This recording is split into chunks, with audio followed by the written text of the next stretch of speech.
good, listeners? Joining us on Just Talking is director and writer Ryan Lacen, live on the Chris College Show, Millennial Talk Show. How's it going, fam? What's going on, guys? Hi, welcome. Happy St. Patty's Day. Yes. How are you setting the tone for today? Do you have a Jameson in hand at the start of the show? I don't yet, just because my movie's coming out today. So I thought, I should probably ease into the day a little bit. That's so true. Shit face falling over. I just want to make sure I have a little bit of, vernacular going. Hey, well, you know what? We appreciate you so much coming on the day of the debut of your world premiere of your film, All the World is Sleeping. And since we are a video on air production, why don't we set the tone and let the CCS family that is tuning in live on our, wherever you guys are streaming this show on your platforms, on the video side. So let's go ahead and play that trailer now, Marissa. Sometimes I can feel the sky as it rotates.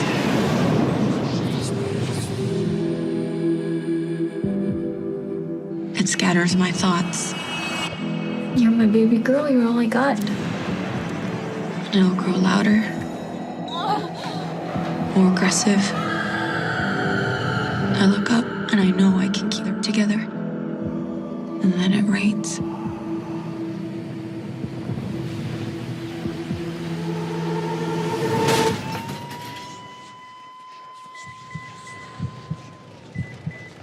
One of these times, they're gonna take her away.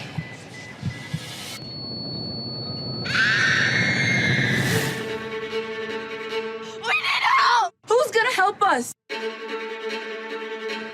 Why are you here?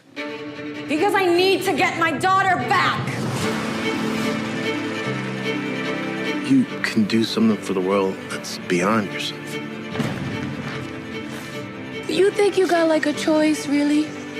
We gotta fight.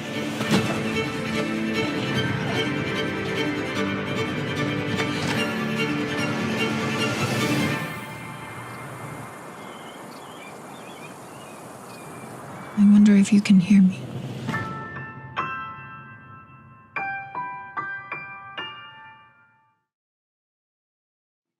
So badass, so good. Such a good film. Earlier. they froze me here. But Ryan, set the tone for the CCS family. Give us a rundown about what your brand new film is all about. Yeah, so basically, All the World is Sleeping. It's about survival. It's about trying to make it in a world that doesn't go easy on you. And the film follows a mother who's struggling with addiction while also trying to surface for her daughter. And the film basically just kind of asks us to, put ourselves in someone else's shoes, because we spend so much time of our life just, judging other people. And this film was like, hey, before you point a finger at someone who's dealing with addiction, let's pull that curtain back. Let's see what experiences they've been through. Let's see their life. And what were the challenges of making this film? Well, I think making an independent film at any point, you're coming with tons of challenges, obstacles, uphill battles. But this film, it's based off the true story of 7 women who have fought and continue to fight against addiction. So I think the biggest challenge for me was just to make sure that I was doing their voice justice, and I was being able to tell their story in a way that they felt that they were being heard and seen. Very cool, Ryan. I have a quick question though. Have you yourself struggled with addiction? Is that one reason that's made you want to make this type of movie? Not me personally, but there's a lot of addiction in my family and with my family and friends and, people around us, like the neighborhood too. So it's one of those issues that I feel like affects almost every single household. Yeah, my dad's an addict. He's 24 years sober. So luckily he's beat it, but I understand that addiction and what it does to families, how hard it is.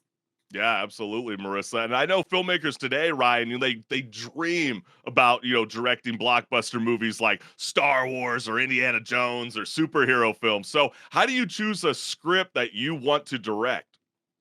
Well, this one actually came to me. I did a film a couple of years ago called The Dust Storm, which was this dark, romantic, rip the scab off of relationships type films. And, that did the whole film festival circuit, and this nonprofit in New Mexico saw it, and they're like, well, if this guy can do, what he did for the state of Nashville or the city of Nashville where it's filmed, maybe he can come back here to Albuquerque and do a movie here that kind of portrays it, the same way. So they invited me down to New Mexico. I met with the 7 women that had battled addiction, heard their stories, and then they asked me to kind of create a screenplay off of that. And what are the toughest aspects of making a film? I mean, the toughest aspects always comes down to budget. The more money you have, the more time you have to kind of put into it. For this film, we shot the whole movie in 18 days. So, like if you're on a big budget movie set, you might be shooting, 2 pages a day, 3 pages a day. We were at sometimes 6, 7 pages with a script that also involves, a car crash, a fake rain, fire, kids, multiple time settings. I basically put every single hard thing possible in the script, and then challenged myself and the crew to be like, okay, cool, let's try to pull this off in 18 days. And how do you motivate your actors, such as Melissa, to perform in a movie with complexities of trauma? Because you don't want a bunch of like high end, high loose screwed, method actors running around on set, right? So how do you set the tone? Well, they always say too that the best thing you can do as a director is just hire a good cast, because then half of your job is done for you. And to have like an amazing cast like Melissa and Jackie Cruz, Kristen Gutowski, Luis Yeah. Bordenada, like the entire cast was just so phenomenal that it was so much easier for myself just to be able to like set the frame and kind of let them do their thing. But in regards to just kind of like making sure that they were doing the script justice to, like, the world of addiction, we had the women that inspired the film on set as kind of the consultants. So every single scene that we did, I would be able to check with them and be like, okay, does this feel authentic? Does this feel real? Melissa was able to go to them and be like, hey, you just watched what I just did. Is that kind of right? Am I doing Okay, I cannot say how amazing that is. So I watched the film and I was like, wow, this is actually literally what goes through. I struggled with addiction before, stuff like that. I hate watching movies if someone's smoking and they're not a smoker, right? They're like faking it or what. I'm not saying they actually smoke, but when you've gone through certain shoes and you don't have somebody on set to say, hey, look, that is so not real. Me, the audience, I can tell. And the fact you had them on set, like, I give you kudos for that, because I don't think a lot of directors would go through that much of a strive to have that type of reality. Yeah, there's so many moments in there too. Like, I didn't want to have to make up a scenario. If I hadn't, directly been involved in, a particular situation, it was perfect having someone there that I can turn to and be like, am I doing this right? Am I doing everything, correct? And they'd give me a thumbs up or a thumbs down. The thumbs down, like, okay, we need to stop. We need to readdress the scene. What do we need to change up? And Blooper. Yeah, right. So Ryan, was the aim of the film to like push back against the stigma faced by like pregnant women and people who live in cycles of addiction? Yeah, I think too that the biggest thing like I wanted to do is just create something that would, I guess, ask the audience to have a little bit more empathy and to create a conversation too. The goal with this to be is, you watch the film and then you're able to go out and talk about it a little bit more. And then maybe somebody who's watching this film, and I don't know, to go use your reference of Montana from earlier, you're in Montana, you're watching this film, and maybe like addiction isn't something prevalent to like your world, but now maybe you're more apt to have a conversation about it. And since you said kind of at the top of the show that, addiction has kind of been in your life, I mean, not necessarily you, but people, your friends and family, and et cetera. What are the resources that are so desperately needed for families living with substance abuse? That's a good question too. And I feel like every city just needs to have more outlets for, to deal with addiction. Because I think a lot of times too, it's one of those things where we kind of sweep a little bit of it under the rug. People would rather just kind of look away than kind of deal with it. And when people are out there like crying for help, we need to have certain things in place to be like, hey, you can go here to get help. This is available. These resources are here for you. And the nonprofit that helped basically put this whole thing together is called Bold Futures. And they're a New Mexico-based nonprofit that deals with culture shift. And their whole base is just to kind of help people and give them the resources they need to get back, on their Yeah, feet. right. Because as a visual medium, some people. I remember we spoke during our first year two. We had a gentleman named Pat McGee. He was a documentary director, and he went down to Florida, and he was actually filming some of the people that were going through this cycles of addiction and substance abuse. And some of the criticism that he got, Ryan, was that you're documenting fear porn. What do you say to people who might say that about your own film? About like, why do you even want to highlight this in the first place? I mean, how do we even prevent substance abuse in the first place? I think that's insane too for people like to even point the fear porn out, like an issue that's such a huge epidemic in America and the world. It's obvious that we have like a societal issue with addiction, and that's something that needs to be talked about until it's eradicated, at least, or at least kind of under contained a little bit more. And for people to just kind of point that finger at it and be like, oh, this is fear porn, you're just trying to scare society. It's like, good, let's get scared. Let's talk about this. Let's fix this. Let's do whatever we can. So therefore more families aren't, affected by this anymore. And now with fentanyl being out there, I mean, that is so scary. You can't just go out nowadays, someone who does a 9-to-5 normal life and once a year maybe does some cocaine in Vegas. Right? Those days are gone because honestly, people are dying off of pills they think are okay, not even just a hardcore drug, something small. Children, this is happening, and there's more talk coming through in our Congress because it's affecting. It's not just low income. It's not just. I thought you were about to say it's affecting Congress people. Congress is addressing it because it's affecting families. Just like you said, Ryan, this is a family issue. It is an American issue, right? It needs to be addressed. Absolutely. Yeah, absolutely. And Ryan, let's switch gears a little bit because we are speaking with a filmmaker, director, and writer. And the Oscars were literally last Sunday. And I got to ask you, because you are a filmmaker, it is an award-winning film that you've been circulating across all the film festivals. But is this award ceremony still relevant?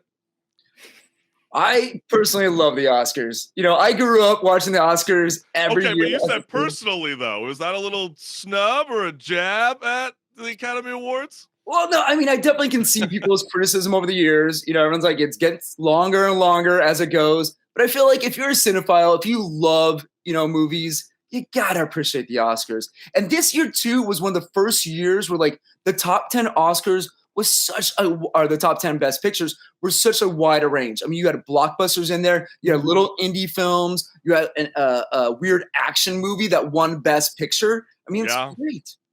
And so that's a great point that you're referencing that, because Ryan, I remember I had a debate with Fox film critic Alyssa Wilkinson seasons ago on the Chris Collins Show about how I'm not the biggest fan of theme park rides. You might have heard that coined term from Martin Scorsese about Marvel cinematic films, but I always felt like Avengers Endgame should have been nominated as Best Picture. Good. So does the popularity of a film equate to the worthiness of Academy Award? Well, we had Top Gun 2 nominated this year, and that made almost $2 billion at the box office, and every single person saw that. So I think now that we're actually nominating films like that, I think that's kind of going to open it up for, future Oscars. Yeah, I do wonder how much Scientology paid to get that nominated. You think there's? I was thinking of that about women talking. Just throwing that out there. No Scientology conspiracy. I'm just kidding. But don't you think it's a cliche, because you kind of just mentioned at the top of the show about how your own film started off as an indie independent project that got its foot lifted, and we're clearly seeing with studios like A24 that low budget films they can become Oscar worthy. We just saw the recent success of a kung fu dildo butt plug taekwondo film. So were you hyped up about Everything Everywhere All at Once? Oh, absolutely. Not only was that movie amazing, but for the fact that movie went from like this little indie from A24 to becoming a box office hit to now getting Best Picture, Best Director, Best Actor, and Best Supporting Actor is huge. And so with these recent changes, would you say that the Academy Award still plays a role in shaping the film industry as a whole? I do, and especially for like kind of some of the smaller films, that don't make that $2 billion at the box office, like Top Gun 2. Now they get the stage to be able to be seen, so more people are going to go watch. Like Banshees of Inisherin, that's a film that did not so great at the box office, but with all the attention. Sorry, that was like my favorite film. It was amazing. It was so good. Yeah. But don't you sometimes think the problem, nowadays, especially with some of the, I mean, I get you, all the films that were nominated for Best Picture, except Women Talking, I thought it was terrible. The problem is, it's that there's too many outlets. I mean, not enough films are going to the movie theaters. A good amount are going to streaming services. There's even an LA Times report saying that almost half of the people in the nation haven't even seen these films. Are you concerned about that with more releases in the future in your world of filmmaking? I mean, yes and no. I mean, if I think about it too much, I probably won't be able to sleep at night. So I try not to focus too much on that. But I will say too, like, I am glad that even All the World Sleeping got a theatrical release, because we're in an era right now where like most of the theaters, the cineplexes are being taken over by Shazam 2 and Creed 3. So to even get this like small independent film in theaters was a huge win for me. So I hope that I can continue to make films and they keep getting played in theaters, because that would be, the dream coming true. Absolutely, Ryan. And, for inspiring filmmakers who want to make that next big step to turning their feature film into a reality, what is your advice? My biggest advice is just to do it, especially for like filmmakers too. Everyone's like, okay, I want to make a movie. I have to make a movie, but you can't just sit around until like it just miraculously comes to you. You have to go out, you have to pursue it. You have to shoot whatever you feel is like the story that you have to get out there. And then once that's done, it's just trying to get it into the world and fight for it to be seen. Because even with this film too, we had so many offers originally for the film just be dropped on streaming and just kind of to disappear off in the ether. And we fought hard for this theatrical release. So if you know that you want your film out there for the widest audience, you got to fight for it.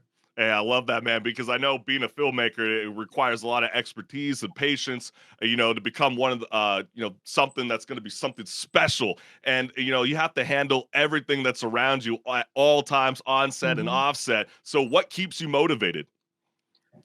I think when you surround yourself with good people, and then, even with the chaos that's going on in the circus of like the film, you just look around and you see like you're doing this together. It's such a collaborative job. So like everybody has to depend on each other in order for the day to get made. So even when I get stressed on set, I look over, I see, the DP hustling right there. I see our actors, like getting ready in front of the camera. And that's what kind of inspires me to be like, to at least try to get to the top of my game each day. That's cool. And I love it, Ryan. And I know you're going to be wearing green. You're going to have a Jameson in hand. You're going to be celebrating your brand new film. But do you have any more plans in the coming months?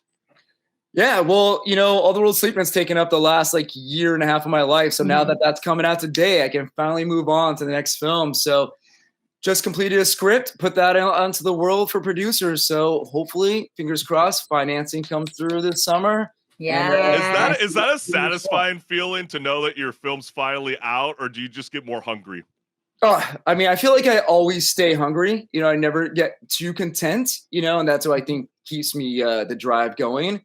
But there is definitely a weight off the shoulders knowing that, the film has a home and the audience to come see it. Because before you get this, you have this good movie. But like, how do people come see this? And now I'm like, well, great, go to the theaters. Catch it on VOD today. Love it. And that's so badass. And I know that you're pushing very hard for people to come to the theaters. I mean, where are some of those places that you could get tickets now? Yeah, so it's playing in California, Texas, Minnesota, New Mexico, Ohio, basically all across the United States. Oh, yeah, big time. Awesome. That is incredible. Well, Ryan, I got to thank you again for joining the Chris Collins Show, Millennial Talk Show. You are an amazing soul. And for everybody that's tuning in right now to the Chris Collins Show, do it, do it, do it. All the World is Sleeping is out now today on demand, or go to your theaters. Show Ryan Lacen what's good. Thank you so much, brother, for joining Just Talking.